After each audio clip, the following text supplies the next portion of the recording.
of Bailey versus Antrim County, file Antrim 20-9238-CZ. It's the 18th of May. Parties may be able to hear that the court has, frankly, I've had no voice for about the past 4 days. We had a trial last week. I lost my voice during the trial. That and hay fever, I think, contributed. I had it, it was gone over the weekend. Yesterday, I canceled some of my hearings to try to preserve it for today, and I'm running at about 50%, so hopefully we'll be able to get through this. Let's go ahead and start with appearances, beginning with plaintiff, please. Matthew DePerno on behalf of plaintiff William Bailey, who's also present.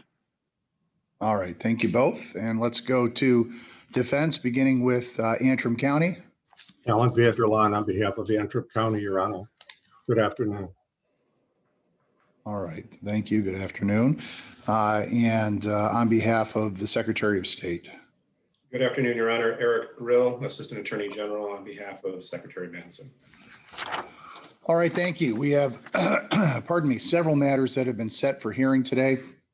I'm going to start with continuation of the motion for summary disposition that was filed some time ago, argued a week ago, a little over a week ago, and I indicated that I would be providing an oral opinion today. I'm prepared to do so. This is, as I indicated, file 20-9238CZ, and we are here today to receive the court's opinion on the defendant's joint motion for summary disposition pursuant to 2.116C4 and C8. Now, we heard argument on this motion on May 10th, and the court today provides its decision after taking this matter under advisement over the last week. We are on Zoom, and I recognize that there are likely a large number of people who are watching this decision today. It's important, therefore, I think, to discuss exactly what we are addressing here in court today, and perhaps maybe even more importantly, what we are not addressing. So I'll try to do so in non-legalese and then proceed to my decision. This motion tests the legal sufficiency of the claims that have been brought by Mr. Bailey. It is not a test of the facts. The parties, through their lawyers, can bring a variety of claims to court, but the claims must meet certain legal criteria. Circuit courts don't give advisory opinions. We do not answer questions, even good questions, even important questions, simply because they've been asked. If we did, then there could be a difference of opinion between each and every circuit judge around the state as to what is an important question. That's chaotic. There must be a legal basis, therefore, that allows the court to decide issues presented to it. If a complaint asks the court to resolve an issue, the court must have the power to do so, and that power would emanate from the Constitution, from state statutes, or from prior decisions of the appellate courts. Today, I am deciding whether there is a legal basis for the claims that have been made in Mr. Bailey's complaint. A motion for summary disposition that's filed pursuant to 2.116C4 asserts that the court lacks jurisdiction with regard to the subject matter. Whether subject matter jurisdiction exists is always a question of law, and that's Fez versus Mercy Memorial Hospital, 475 Mich, 663 from 2006. When you're reviewing a C4 motion, I must determine whether the pleadings demonstrate that the defendant is entitled to judgment as a matter of law, or whether the affidavits and other proofs show there was no genuine issue of material fact, also from Fez. Under the court rules, a determination that there is no genuine issue of material fact can play a part in ruling on a motion for summary disposition pursuant to C4. And this may, out of necessity, involve the evaluation of certain factual elements of the case. And that's Mills versus White Castle, 167 Mishap 202, 1988. Any evaluation of factual elements in a ruling on a motion for summary disposition based on lack of subject matter jurisdiction must be made by a judge, not a jury. By the way, I think I misquoted earlier by citing to Fez when I meant to cite to Eaton County Board of Road Commissioners versus Schultz, 205 Mishap 371, 1994. And when I cited to Mills, I meant to cite to Weishun, Weishun versus Catholic Diocese of Lansing, 279 Mishap 150, 2008. Those prior citations related to the second basis of the motion for summary disposition, which is 2.116 sub C sub 8.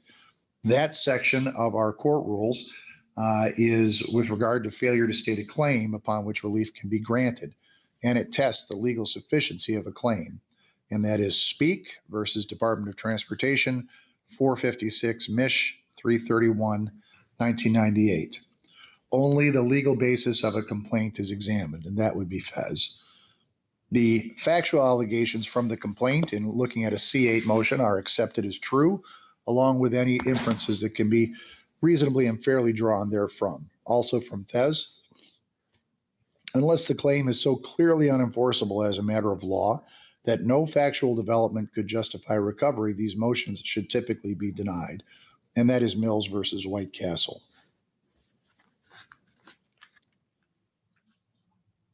Now, in general, this case, as we know, relates to concerns over the November 3rd, 2020 election in Antrim County. Initial results from the county at the presidential level showed 16,047 votes cast, with 7,769 for President Biden and 4,809 for former President Trump, and 145 votes for third-party candidates, along with 11 write-in votes, for a total of 12,423. The results were recalculated on November 5th and showed that there were 17,327 total votes in the presidential election out of 18,059 votes cast in Antrim County. Out of that total, President Biden received 7,289 votes, and former President Trump received 9,783 votes. Prior to certification by the State Board of Canvassers, a new tally on November 21st of 20 showed, in fact, 15,949 total presidential votes out of 16,044 cast in the county, with 5,960 for Biden and 9,748 for Trump.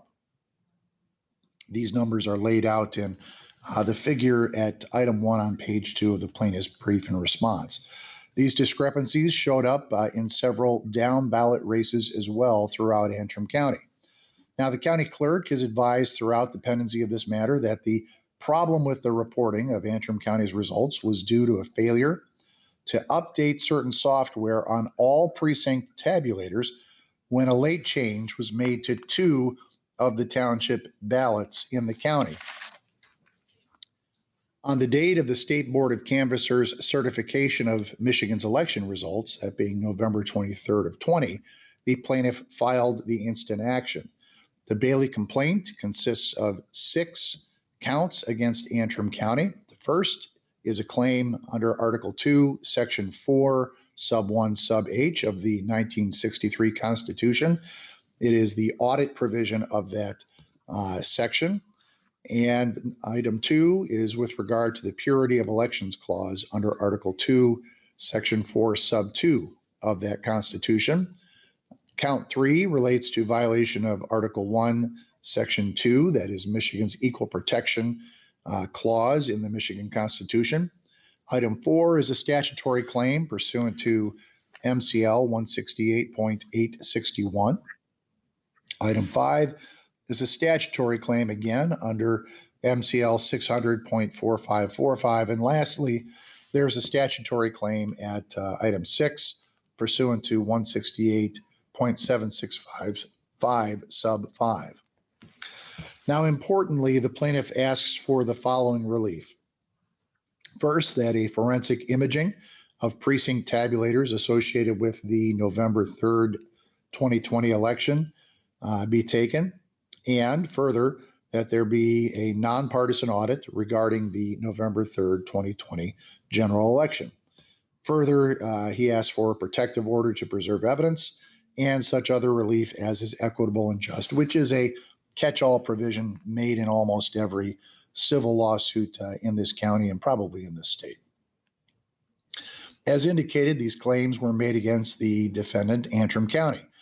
Now, the court allowed the Michigan Secretary of State, Jocelyn Benson, to intervene in the case, and it's fair to say that since that intervention, the Secretary of State has taken on the role of the primary litigator with regard to the defendant's defenses and claims in this case. The defendants have filed a joint motion for summary disposition, which argues three main points. First, that the plaintiff's claims are moot, as all requested relief has been granted, and therefore this court lacks jurisdiction to review moot claims. And with regard to item number two, that plaintiff lacks standing to bring its claims into court. And item three, that plaintiff has failed to state a claim upon which relief can be granted. We're going to go ahead and visit the first issue. The defendants first argue that plaintiff's claims are moot as there is no case in controversy involved. In other words, the court has already granted the relief sought by the plaintiff in this case, and the court therefore lacks subject matter jurisdiction. Now, a case is moot which presents a, quote, abstract question of law which does not rest upon existing facts or rights, period, out quote, and that is People versus Richmond, 489 Mich. 29, 2010 case. At the outset of this case, in deciding the plaintiff's ex parte motion for temporary restraining order, show cause order, and preliminary injunction, the court, in its order of December 4th of 2020, allowed a, quote, forensic audit, out quote, subject to protective order of the tabulator in the possession of Antrim County, limited the tabulator's connectivity to the internet, and required Antrim County to preserve and protect records in its possession with regard to the tabulation of votes on November 3rd of 2020. Regarding that election. This relief is largely what the plaintiff asked for in bringing this litigation. The question before the court is whether the plaintiff's request for an audit has also been resolved. The only avenue for such an audit that is available is a so-called constitutional audit, and the plaintiff's complaint seeks such an independent audit of the November 3rd, 2020 election.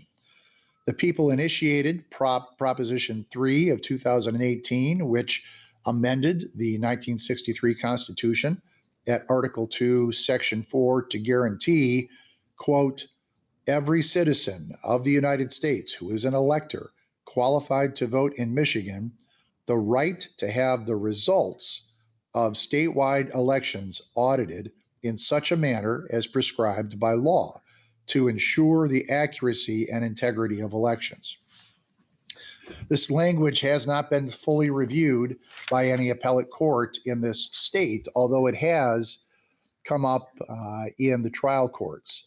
First, it came up in the Wayne County Circuit matter of Constantino versus the City of Detroit, Wayne County file 20-014-780AW. Constantino involved a series of challenges to the process of the November 3rd, 2020 election in Wayne County and included a request from the plaintiffs for a constitutional results audit under Article 2, Section 4, Sub 1, Sub H. Judge Kenny from the Wayne County Circuit Court wrote that following the adoption of amended Article 2, Section 4, the Michigan legislature amended MCL 168-31A effective December 28th of 2018. MCL 168-31A provides for the Secretary of State and appropriate county clerks to conduct a results audit of at least one race in each audited precinct. Although plaintiffs may not care for the wording of the current MCL 168.31 sub A, a results audit has been approved by the legislature.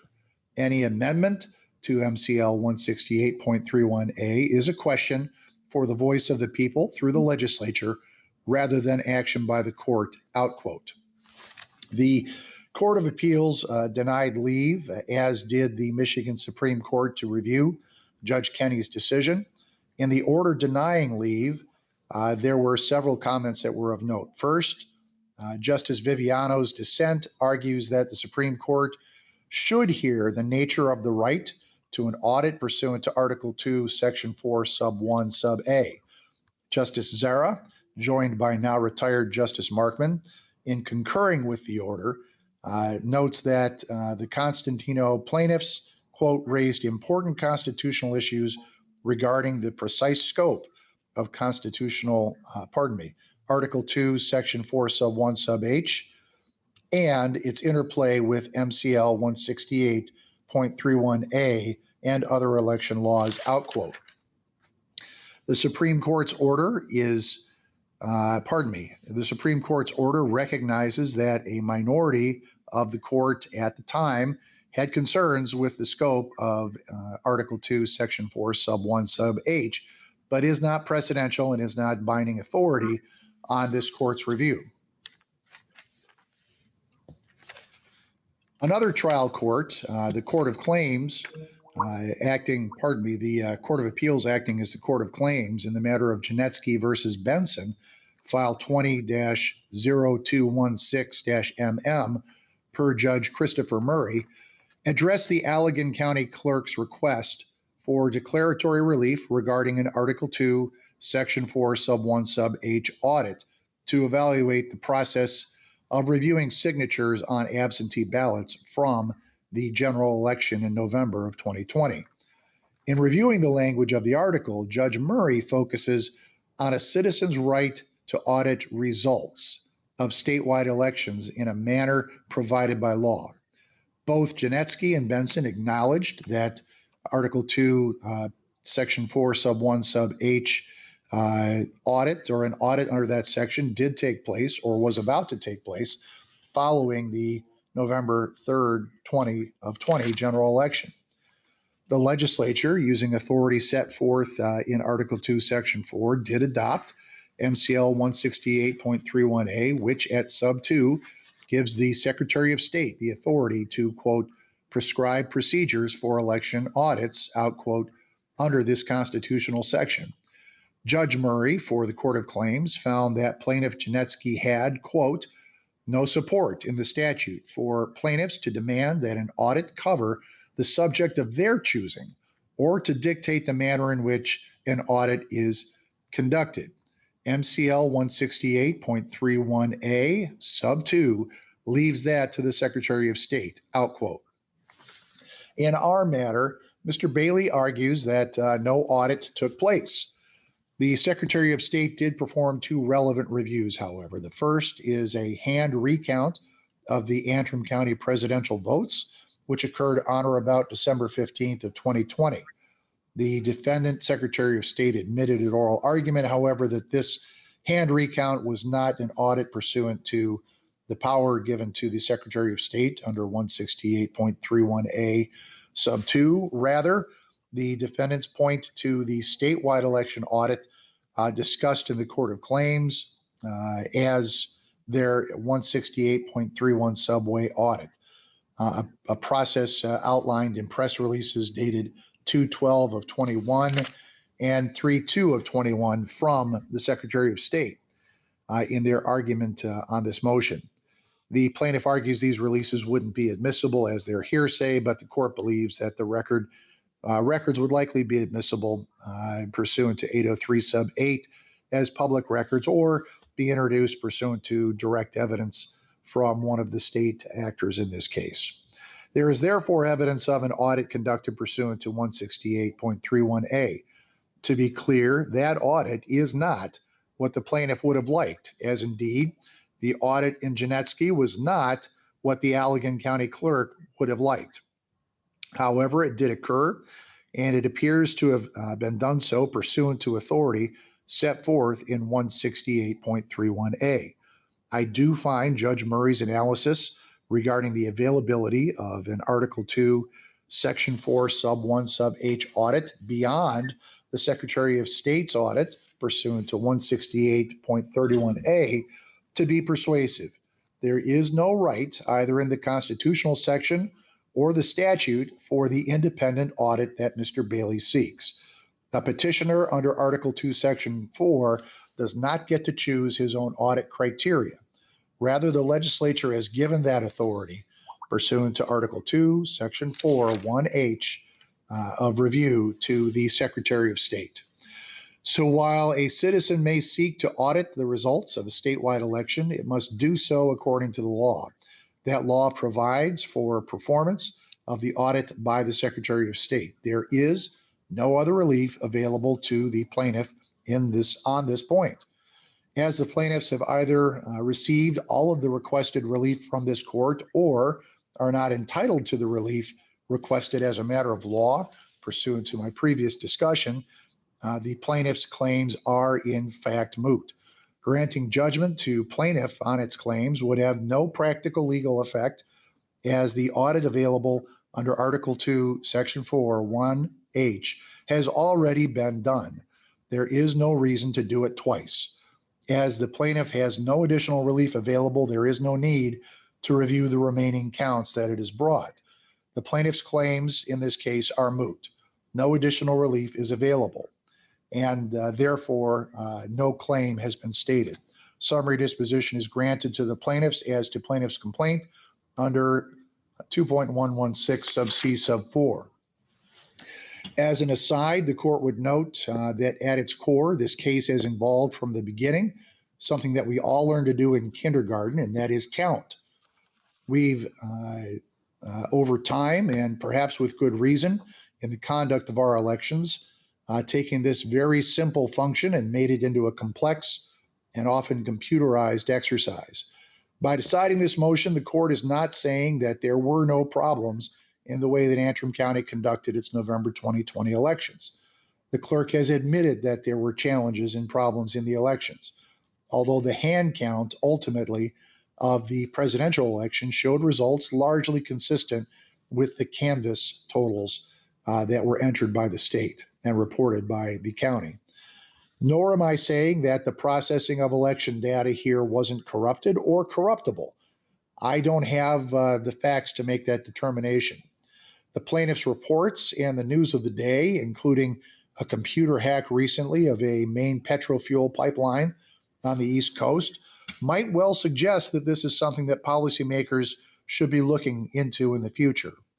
If election results were to be held for ransom in the future, one can only imagine what would happen. I am saying that, as pled, the plaintiff's request for an audit is not available. Anticipating the possibility of appeal, this court will take all pending motions under advisement. This court's order with regard to the preservation of ballots, etc., entered in December is stayed.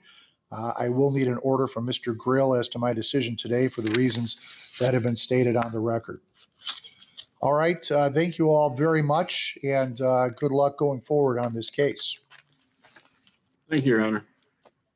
Just, Your Honor, before proceeding, just to be clear, all other matters are taken under advisement. There are some discovery matters open this week. Should those also be stayed as well?